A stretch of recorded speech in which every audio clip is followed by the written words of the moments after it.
Welcome to today's video. Myths about IPO investing you should stop believing. IPOs often grab headlines and investor attention, but are they as rewarding and risk-free as they seem? Let's uncover the truth and debunk some common myths. Before we bust the myths, let's quickly understand what an IPO is. An IPO, or initial public offering, is when a private company offers its shares to the public for the first time. The funds raised are typically used for growth, expansion, or clearing debts. In India, IPOs are regulated by SEBI to ensure investor protection and transparency. Myth number 1. IPOs always deliver quick profits. This isn't always true. While some IPOs like Nykaa did exceptionally well, others like Paytm didn't live up to expectations. Market sentiment, valuation, and company fundamentals play a big role in how an IPO performs. Here's a pro tip. Don't just ride the hype train. Study the company's business model and financials before you invest. Myth number 2. IPOs are only for the rich or institutional investors. This isn't true in India. SEBI mandates that 35% of shares be reserved for retail investors. In fact, companies like Coal India have even offered shares at discounted prices to retail applicants. So yes, as a retail investor, you definitely have a fair shot. Myth 3. IPOs are always underpriced and offer great value. Actually, IPO prices are based on estimated market demand. Sometimes they're even overpriced because of the buzz. To know if it's a fair deal, compare valuation metrics like the price-to-earnings ratio with peer companies. Myth 4.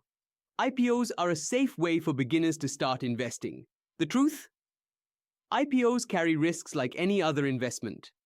You need to understand the company's business, financial health, and the market trends.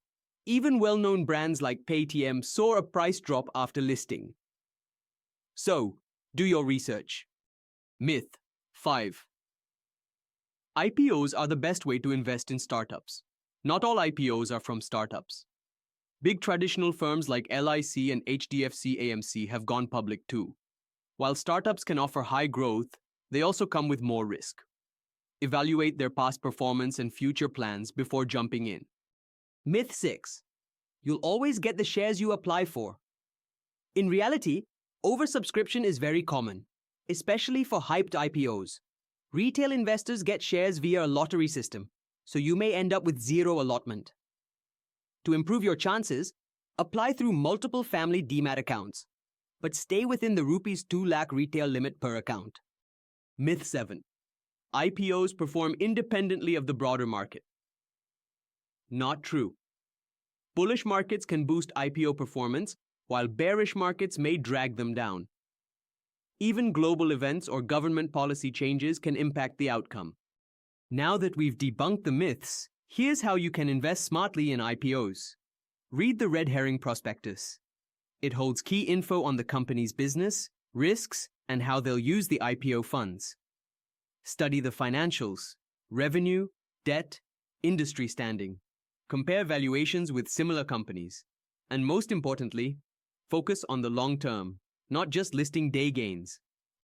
To wrap up, IPOs can be great investment opportunities, but they aren't a guaranteed path to profits. Don't fall for the myths. Instead, be informed, do your research, and rely on data, not hype. And always check reliable sources like the RHP on SEBI's website before investing. Ready to invest in an IPO? The first step is opening a trading and demat account. To be IPO ready, click the link in the description below. Happy IPO investing!